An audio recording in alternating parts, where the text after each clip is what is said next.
Sobat Maestro, sesaat lagi kita akan bersama-sama mendengarkan Blog Airtime bersama GBI Glow Fellowship Center Cabang Bandung yang bertempat ibadah di Grand Pasundan Hotel Ruang Jayagiri dengan jam ibadah pukul 9 dan 11 yang dipimpin oleh Gembala Sidang Pendeta Gilbert Lumoindong dan Gembala Lokal Pendeta Glenn Latuheru. Selamat mendengarkan.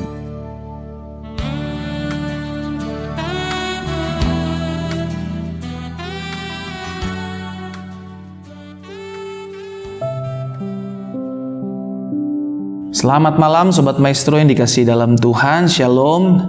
Puji Tuhan masih bersama pelayanan Gereja Bethel Indonesia, Jemaat Glow Fellowship Center Cabang Bandung. Dan masih bersama saya Pendeta Glenn Latuheru yang oleh anugerah Tuhan boleh terus menyampaikan kebenaran firman Tuhan bagi setiap Sobat Maestro. Nah, hari ini kita akan belajar sama-sama saudaraku. Kita akan belajar sama-sama dari satu orang atau satu pribadi Nabi besar yang Alkitab pernah catat tentang kehidupannya, yakni Nabi Elia. Dan kita percaya betul Nabi Elia Tuhan pakai luar biasa, Tuhan pakai dahsyat. Tapi ada satu titik di mana Elia pernah merasa takut, khawatir, bimbang, lemah, tidak berdaya. Kenapa? Nah, kita akan pelajari sama-sama saudara yang dikasih dalam Tuhan. Karena itu kita siapkan hati kita siapkan pikiran kita untuk ditabur kebenaran firman Tuhan. Kita berdoa. Bapa, dalam nama Tuhan Yesus, malam hari ini kami bersyukur buat setiap anugerah Tuhan, setiap kasih setia Tuhan, sehingga kami sadari betul kalau hari ini sebagaimana kami boleh ada malam ini semua karena kemurahan Tuhan. Bapa, dalam nama Tuhan Yesus, malam hari ini kami siapkan hati kami untuk siap ditaburi kebenaran firman Tuhan yang menuntun kami kepada jalan-jalan Tuhan, yang membimbing kami kepada seluruh kebenaran, sehingga pada akhirnya kami boleh berjalan dalam rencana dan kehendak-Mu. Bapa, dalam nama Tuhan Yesus, urapi kami dengan roh hikmat dan wahyu, sehingga pada akhirnya kami pendengar Sobat Maestro yang malam hari ini mendengarkan siaran ini, kami dibekali suatu pegangan untuk kami menjalani hari-hari hidup kami, yang pada akhirnya membuat semakin hari kami semakin kuat, semakin hari kami semakin berjalan dalam kehendak Tuhan. Terima kasih Bapa yang baik. Kami berdoa dan kami siapkan hati kami untuk taburi firman-Mu. Di dalam nama Tuhan Yesus Kristus kami berdoa. Haleluya. Amin, amin. Sobat Maestro yang dikasih dalam Tuhan, kita buka Alkitab kita sama-sama dalam 1 Raja-Raja pasalnya yang ke-19. 1 Raja-Raja 19 ayatnya yang pertama sampai dengan ayatnya yang ke-8. 1 Raja-Raja 19 ayatnya yang pertama sampai dengan ayatnya yang ke-8. Dibawa perikop Elia ke gunung Horeb. Ketika Ahab memberitahukan kepada Isabel segala yang dilakukan Elia dan perihal Elia membunuh semua nabi itu dengan pedang, maka Isabel menyuruh seorang suruhan mengatakan kepada Elia, "Beginilah kiranya para Allah menghukum aku, bahkan lebih lagi daripada itu, jika besok kira-kira pada waktu ini aku tidak membuat nyawamu sama seperti nyawa salah seorang dari mereka itu." Ayat 3 dikatakan, maka takutlah ia, lalu bangkit dan pergi menyelamatkan nyawanya, dan setelah sampai ke Beersheba yang termasuk wilayah Yehuda, ia meninggalkan bujangnya di sana. Tetapi ia sendiri masuk ke padang gurun sehari perjalanan jauhnya, lalu duduk di bawah sebuah pohon arar. Kemudian ia ingin mati. Katanya, "Cukuplah itu. Sekarang ya Tuhan, ambillah nyawaku, sebab aku ini tidak lebih baik daripada nenek moyangku." Sesudah itu ia berbaring dan tidur di bawah pohon arar itu. Tetapi tiba-tiba seorang malaikat menyentuh dia serta berkata kepadanya, "Bangunlah, makanlah." Ketika ia melihat sekitarnya, maka pada sebelah kepalanya ada roti bakar dan sebuah kendi berisi air. Lalu ia makan dan minum, kemudian berbaring pula. Tetapi malaikat Tuhan datang untuk kedua kalinya dan menyentuh dia serta berkata, "Bangunlah, makanlah, sebab kalau tidak perjalananmu nanti terlalu jauh bagimu." Ayat yang ke-8, maka bangunlah ia, lalu makan dan minum, dan oleh kekuatan makanan itu ia berjalan 40 hari 40 malam lamanya sampai ke gunung Allah, yakni gunung Horeb. Saudara yang dikasihi dalam Tuhan, siapa Elia? Elia adalah nabi besar yang dipercayakan Tuhan membantai setiap nabi Baal, nabi Asyera, nabi-nabi nabi palsu daripada Isabel, iya kan? Nah, kita percaya kalau Elia dipakai Tuhan dahsyat, Elia dipakai Tuhan luar biasa. Tapi ada satu titik, saudaraku, di mana Elia merasa takut, Elia merasa khawatir, Elia merasa bimbang. Ini pun yang sering kali terjadi bagi anak-anak Tuhan, bagi orang percaya yang notabene pelayan Tuhan, pelayan-pelayan hamba-hamba Tuhan. Bahkan tidak sedikit juga orang percaya yang akhirnya mengalami kegoncangan iman. Kegoncangan iman seringkali terjadi bagi orang-orang percaya. Kenapa? Karena saya percaya, sobat yang dikasih dalam Tuhan, kalau iblis, kalau setan tidak bisa menghalang-halangi kita datang ke gereja, maka dia akan memakai sekeliling kita, lingkungan kita, keadaan kita untuk membuat iman kita lemah. Saya ulangi sekali lagi, kalau iblis atau setan tidak bisa menghalang-halangi setiap kita orang percaya pergi untuk beribadah kepada Tuhan di gereja, maka dia akan memakai lingkungan kita, memakai orang-orang di sekeliling kita untuk melemahkan iman kita, yang pada akhirnya iman kita menjadi lemah. Ini yang terjadi kepada Elia, saudaraku. Beberapa hari yang sebelum terjadi Elia mengalami ketakutan. Apa yang terjadi? Elia membantai 450 nabi Baal, bahkan 400 nabi-nabi Asyerah. Dengan kata lain totalnya 950, ya kan? Dibantai sama Elia seorang diri melalui pertolongan Tuhan. Dibunuh. Sehingga ketika Ahab menyampaikan perihal ini ke Isabel, bahwa anak buahnya dibantai, anak buahnya dibunuh, maka Isabel emosi sehingga dia memanggil utusan untuk menyampaikan perkataan ini. Perkataan apa yang disampaikan oleh Isabel kepada Elia? Ayat 3 dari 1 Raja-Raja pasal 19 berkata, ayat 2 maksud saya, beginilah kiranya para Allah menghukum aku. Bahkan lebih lagi daripada itu, jika besok kira-kira pada waktu ini aku tidak membuat nyawamu sama seperti nyawa salah seorang dari mereka. Perkataan seringkali membuat iman kita lemah, saudaraku. Hal ini terjadi kepada Nabi Elia, nabi yang dipercayakan Tuhan untuk membantai 450 nabi-nabi Baal dan 400 nabi-nabi Asyerah. Tiba-tiba dengan sebuah perkataan imannya lemah, dengan sebuah perkataan dia ketakutan, bahkan melarikan diri. Hati-hati, ini pun yang sering terjadi dalam hidup kekristenan anak-anak Tuhan. Melayani Tuhan, beribadah kepada Tuhan, dahsyat luar biasa, puji Tuhan, haleluya. Tapi dengan perkataan tiba-tiba iman kita lemah. Dengan perkataan tiba-tiba hati kita terluka. Dengan perkataan tiba-tiba kita kecewa kepada hamba Tuhan. Dengan perkataan tiba-tiba kita mundur dari pelayanan. Ini yang sering terjadi. Hanya dengan apa? Perkataan. Benarlah apa yang dikatakan Alkitab, bahwa lidah memiliki kuasa, bahwa perkataan memiliki kuasa. Kalau perkataan itu diserangkan kepada iman kita, kalau perkataan itu hari-hari ini sedang menyerang kita, yang membuat iman kita lemah, yang membuat kita takut, yang membuat kita khawatir, kan itu yang sering terjadi, saudaraku. Ada banyak orang mungkin bilang di sekeliling kita, penyakitmu tidak akan bisa disembuhkan lagi. Ada banyak orang di sekeliling kita mungkin bilang, udah tinggalin aja suamimu udah gak bisa datang lagi. Percuma kita berdoa, percuma kita berpuasa, toh suamimu juga udah diambil sama gundurwo. Iya kan? Perkataan-perkataan itu sering melemahkan iman kita, yang pada akhirnya ujung-ujungnya apa? Kita bukannya datang kepada Tuhan, malah kita datang kepada orang pintar, mengambil jalan pintas. Kita datang ke gunung-gunung, kita datang ke pohon-pohon, memberikan kemenyan, memberikan ini, memberikan itu, sampai korban apa, korban ini, korban itu kita berikan. Hanya untuk apa? Mendapatkan yang terbaik. Oleh karena apa kita biasanya seperti itu? Biasanya sebenarnya sederhana, saudaraku, cuma karena perkataan. Karena itu benarlah firman Tuhan katakan, hati-hati dengan pergaulan kita. Karena pergaulan yang buruk merusak kebiasaan yang baik.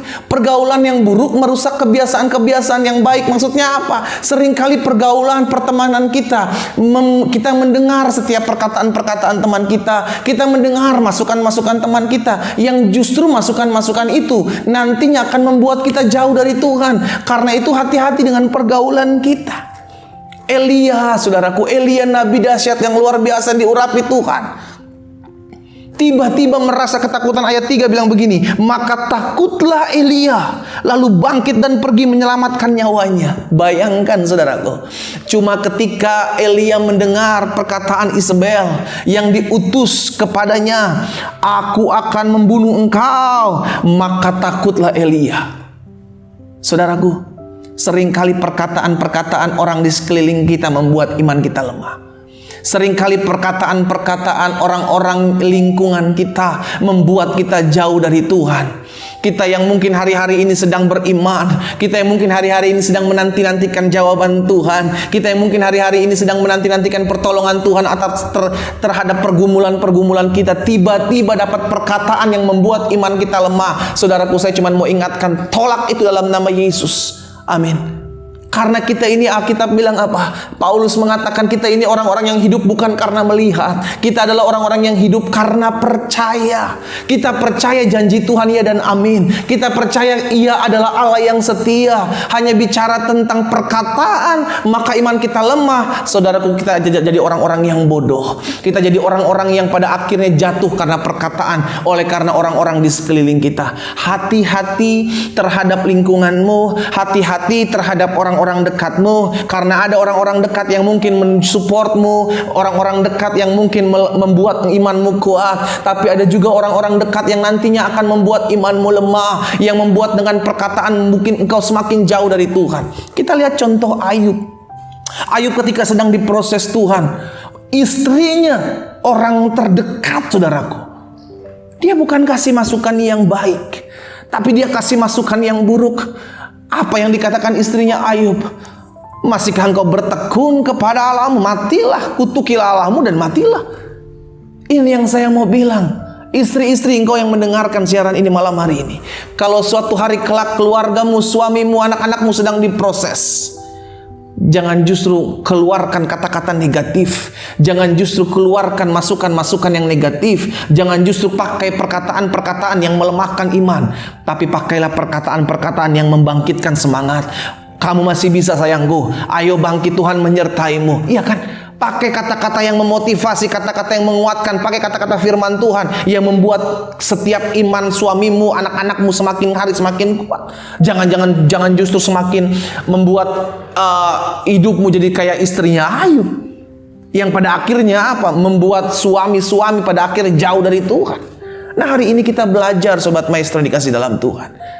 Bukan berarti kalau iman kita lagi kuat, bukan berarti kalau kita sedang dipakai Tuhan, iblis tidak memakai orang-orang di sekeliling kita untuk melemahkan iman kita. Iblis nggak memakai, rata-rata serangannya itu cuma satu kok. Serangannya itu hanya dengan perkataan. Amin. Serangan-serangan si jahat biasanya hanya menggunakan perkataan. Kenapa? Karena dengan perkataan firman Tuhan kita semakin kuat dalam iman. Dengan perkataan setan kita akan semakin lemah dalam iman. Sederhana. Perkataan diserang dengan perkataan. Iya kan? Karena itu hari ini sebagai hamba Allah, saya cuma mau ingatkan, kalau hari-hari ini engkau sedang dilemahkan imanmu oleh karena perkataan-perkataan, dengar baik. Saudara dikasih dalam Tuhan, Elia, seorang nabi yang besar yang pernah tercatat di Alkitab, pernah jatuh imannya, pernah lemah imannya, pernah melarikan diri dari panggilannya, cuma karena perkataan. Amin. Cuma karena perkataan. Perkataan seseorang bisa membuat iman orang lain kuat. Perkataan seseorang bisa membuat iman orang lain lemah. Karena itu kalau kita punya telinga, belajar miliki saringan telinga, saudaraku. Iya kan? Jangan cuma motor ataupun mobil yang memiliki saringan, tapi telinga kita pun harus kita miliki saringan. Sehingga apa? Sehingga hanya yang memotivasi kita. Benarlah kata Paulus, apa yang baik, apa yang sedap didengar, apa yang patut dipuji, apa yang mulia, pikirkanlah semua itu. Itulah yang kita simpan dalam hati kita, sehingga iman kita semakin hari semakin kuat. Karena saya percaya betul, hari-hari ini adalah hari-hari yang jahat. Kalau iblis gak bisa menghalangkan kita untuk datang beribadah, maka dia akan pakai orang-orang di sekeliling kita. Iblis gak pakai orang-orang yang jauh, saudaraku. Iblis akan pakai orang-orang yang dekat, bahkan di sekeliling kita yang setiap hari kita ketemu. Kenapa? Karena dengan begitu kita akan mendengar perkataannya. Sehingga ketika kita dengar perkataannya, cuma dua kemungkinan. Either iman kita semakin kuat atau iman kita semakin lemah. Dan itu yang memutuskan adalah kita. Amin. karena perkataan, maka Elia melarikan diri dan ketakutan. Dan perkataan juga pada akhirnya ujung-ujungnya akan membuat setiap anak-anak Tuhan melarikan diri dari pelayanan. Cuma karena perkataan, saudaraku. Cuma karena perkataan. Maka ada banyak orang-orang Kristen kecewa. Cuma karena perkataan, maka ada banyak anak-anak Tuhan lari dari panggilan. Cuma karena perkataan, banyak hamba-hamba Tuhan mundur dari pelayanan. Cuma karena perkataan, banyak orang menyimpan dendam, kecewa, sakit hati yang pada akhirnya ujung-ujungnya membuat hidupnya penuh dengan penyakit. Cuma karena perkataan, maka orang memutuskan ambil jalan pintas untuk lari ke roh-roh jahat. Cuma karena apa? Perkataan. Hari-hari ini saya cuma mau bilang, iblis akan pakai begitu banyak serangan-serangan melalui perkataan. Karena itu benarlah firman Tuhan. Perkatakanlah firman Tuhan siang dan malam, saudaraku. Kenapa? Karena apa yang kita dengar, itu yang akan kita konsumsi. Saya ulangi sekali lagi, apa yang kita dengar, itu yang akan kita lakukan, itu yang akan kita menjadi bahan untuk kita konsumsi setiap hari. Karena itu perkatakanlah firman Tuhan, belajar. Kalau kita sedang baca Alkitab, jangan baca di dalam hati, tapi perkatakanlah. Kenapa? Karena dengan kita memperkatakan firman Tuhan, maka iman timbul. Karena iman timbul dari perkataan firman Kristus. Kita harus perkatakan setiap Alkitab, setiap kebenaran firman Tuhan. Sehingga dengan perfirman itu yang kita dengar, itu akan membuat iman kita kuat. Kenapa? Karena kita perlu mendengar.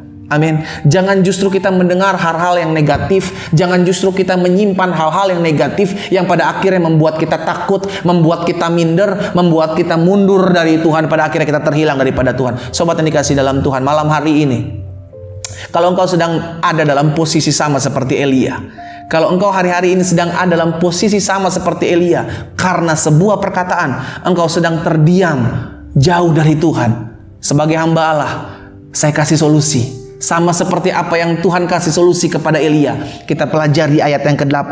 Ayat ke-8 bilang begini, maka bangunlah ia lalu makan dan minum, dan oleh kekuatan makanan itu ia berjalan 40 hari 40 lamanya sampai ke gunung Allah, yakni gunung Horeb. Yang harus kita lakukan jika keadaan kita hari-hari ini sedang lemah, iman kita sedang down, iman kita sedang drop oleh karena perkataan, yang pertama yang harus kita lakukan, bangkit. Bangkit. Sama seperti Elia disuruh malaikat Tuhan, bangunlah, makanlah dan minumlah. Ketika kita bangun, ketika kita bangkit, apa yang harus kita lakukan? Makan firman Tuhan itu, lahap itu, karena firman itu seperti madu yang menetes dalam lidahmu. Makan itu, konsumsi banyak-banyak firman Tuhan. Karena Alkitab bilang kalau firman itu memberikan kekuatan untuk membuat dan memampukan kita berjalan kepada Allah. Makan banyak-banyak. Yang pertama, saudaraku yang kasih dalam Tuhan, bangkit terlebih dahulu. Kita harus bangkit. Kenapa kita perlu bangkit? Karena hari-hari ini kita sedang lemah. Kenapa kita perlu bangun? Karena hari-hari ini mungkin iman kita sedang tertidur. Bangun dan bangkit. Setelah bangun dan bangkit, apa yang harus kita lakukan? Makan firman Tuhan, belajar firman Tuhan, perdalam firman Tuhan, baca firman Tuhan, perkatakan firman Tuhan, sehingga imanmu kuat, imanmu kembali bangkit. Jadi bangun, bangkit, sehingga engkau tidak terlelap, sehingga engkau tidak tertidur. Ketika engkau bangun bangkit, apa yang harus engkau lakukan? Makan firman Tuhan itu. Orang yang lapar dan haus akan kebenaran firman Tuhan bilang apa? Dia akan dipuaskan. Yang sedang kita perlukan adalah pemuasan akan firman Tuhan, saudaraku. Hari-hari ini engkau sedang lemah imanmu. Hari-hari ini engkau sedang seperti Elia, engkau menyendiri oleh karena perkataan orang-orang di sekelilingmu. Bangun dan bangkit. Bangun dan bangkit, karena bicara bangun dan bangkit itu memerlukan kemampuan dan kesadaran diri kita untuk kita sadar bahwa kita masih perlu Tuhan, kita masih butuh Tuhan, kita perlu bangun, kita perlu memotivasi diri kita, kita perlu menyemangati diri kita untuk kita bangkit, untuk kita bangun. Setelah kita bangun, setelah kita bangkit, makan firman Tuhan itu, karena firman Tuhan itu yang membuat engkau semangat. Firman Tuhan itu membuat engkau kuat. Ketika Petrus dipercayakan Tuhan untuk menyembuhkan seorang lumpuh berjalan, apa yang dia katakan? Oleh karena kepercayaan dalam nama Yesus, maka kepercayaan itu memberikan kekuatan bagi orang lumpuh ini untuk bangkit. Saudaraku, firman Tuhan membuat kita kuat, membuat iman kita kuat. Karena itu setelah engkau bangun, setelah engkau bangkit dari keterpurukanmu, dari kelemahan imanmu, engkau harus banyak makan firman Tuhan yang membuat engkau akhirnya percaya akan nama Yesus. Dan yang ketiga, yang terakhir, ketika kita bangun, ketika kita bangkit dari keterpurukan iman kita, dari kejauhan kita dari Tuhan, maka engkau harus melakukan hal ini. Apa itu? Bangun, bangkit, makan firman Tuhan itu membuat engkau kekuatan, dan melangkahlah datang kepada Tuhan. Malaikat mengarahkan Elia untuk pergi ke Gunung Horeb, gunung Tuhan di mana Tuhan menyatakan diri kepada Elia. Amin. Elia makan firman Tuhan, Elia makan makanan yang disediakan oleh malaikat. Dia bangun, dia bangkit, dia makan, dan akhirnya dia berjalan mendapatkan kekuatan untuk berjalan kembali kepada Tuhan. Kalau hari-hari ini engkau berpikir, Tuhan saya sudah lemah, gak bisa lagi datang kepada Tuhan. Kalau hari-hari ini engkau berpikir, Tuhan iman saya sudah tidak ada lagi, saya sudah jatuh, saya sudah terpuruk sebagai hamba Allah, saya cuma mau ingatkan, bangun, bangkit, kebenaran firman Tuhan akan nyatakan dalam hidupmu, dan melangkahlah kembali kepada Tuhan. Saudara yang dikasih dalam Tuhan, Tuhan tidak pernah melihat keterpurukanmu. Yang Tuhan lihat adalah sisa-sisa semangat yang tersisa itu, yang Tuhan akan berikan kekuatan, sehingga melalui sisa-sisa semangat yang Tuhan dapati dalam dirimu, Dia akan membuat engkau menjadi dahsyat dan kembali datang kepada Tuhan. Hari ini sebagai hamba Allah, saya cuma mau ingatkan kepada setiap kita yang hari-hari ini sedang terpuruk.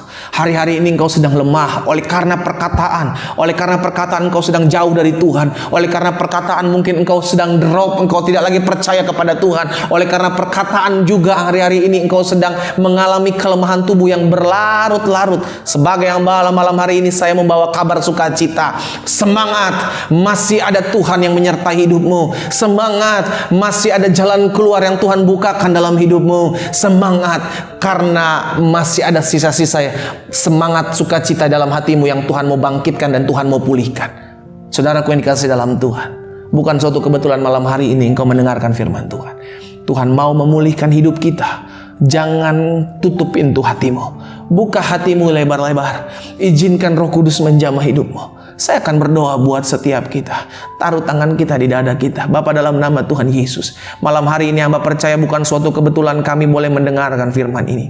Kami belajar dari hamba-Mu Elia, di mana oleh perkataan melemahkan imannya, oleh perkataan Isabel dia lari dari hadirat Tuhan, oleh perkataan-perkataan Isabel maka dia memiliki ketakutan yang luar biasa. Hari-hari ini hamba berdoa ya Tuhan, buat setiap anak-anak-Mu yang mendengarkan kebenaran firman Tuhan malam hari ini, di dalam nama Tuhan Yesus. Kalau hari-hari ini mereka sedang goncang imannya oleh karena perkataan orang-orang di sekeliling mereka, oleh karena perkataan-perkataan hamba Tuhan yang membuat mereka kecewa, yang membuat mereka sakit hati, yang membuat mereka pada akhirnya mundur dari pelayanan, Bapa hamba berdoa di dalam nama Yesus, Roh Kudus jamah masing-masing kami, Roh Kudus pulihkan masing-masing kami, sehingga kami belajar dari Elia. Kami mau bangun, kami mau bangkit dari keterpurukan kami, untuk kami datang ke hadirat Tuhan, karena di hadirat Tuhan kami mendapatkan kekuatan yang baru, di hadirat Tuhan kami memperoleh pengharapan hidup, di hadirat Tuhan kami mendapatkan semangat. Karena itu malam hari ini ya Tuhan, kami belajar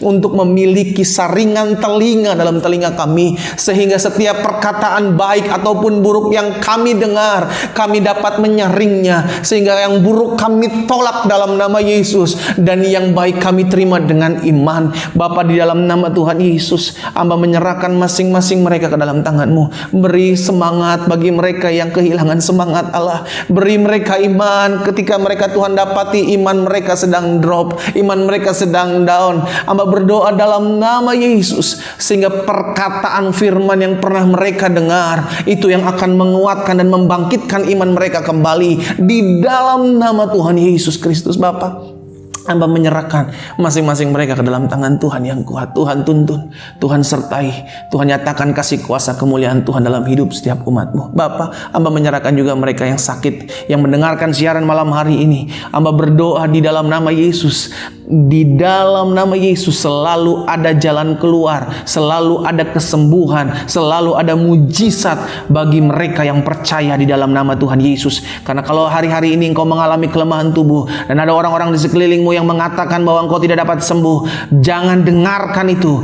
Perkatakan firman Tuhan bahwa Yesus mati di atas kayu salib dan segala sesuatunya sudah diselesaikan. Oleh imanmu maka terjadi kepadamu. Hamba berdoa bagi mereka yang sakit, Allah timbulkan tambahkan iman percaya mereka sehingga mereka boleh menemukan dan berjumpa dengan Tuhan, mengalami mujizat Tuhan. Bapak berkati radio ini ya Tuhan, pakai radio Maestro ini sehingga melalui radio ini banyak orang dikuatkan, banyak orang datang kepada Tuhan. Di dalam nama Yesus Allah memberkati owner, Allah memberkati staf-staf yang ada. Terpujilah nama Tuhan melalui radio ini. Terima kasih Bapak yang baik. Hamba ucapkan berkat, semangat, sukacita, anugerah Tuhan turun atas setiap mereka yang mendengarkan siaran malam hari ini. Di dalam nama Tuhan Yesus Kristus, hamba berdoa. Haleluya. Amin, amin, amin. Sobat Maestro yang dikasih dalam Tuhan, jangan karena perkataan engkau dilemahkan, tapi pakai perkataan yang positif, yang mengandung firman Tuhan untuk menguatkan iman setiap kita. Haleluya.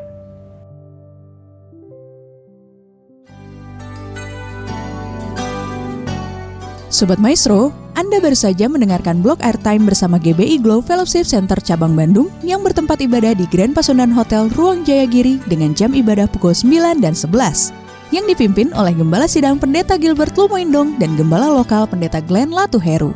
Untuk informasi, doa dan konseling dapat menghubungi Pendeta Glenn Latuheru di nomor 0813 5607 8506. Terima kasih atas kebersamaan Anda dan Tuhan Yesus memberkati.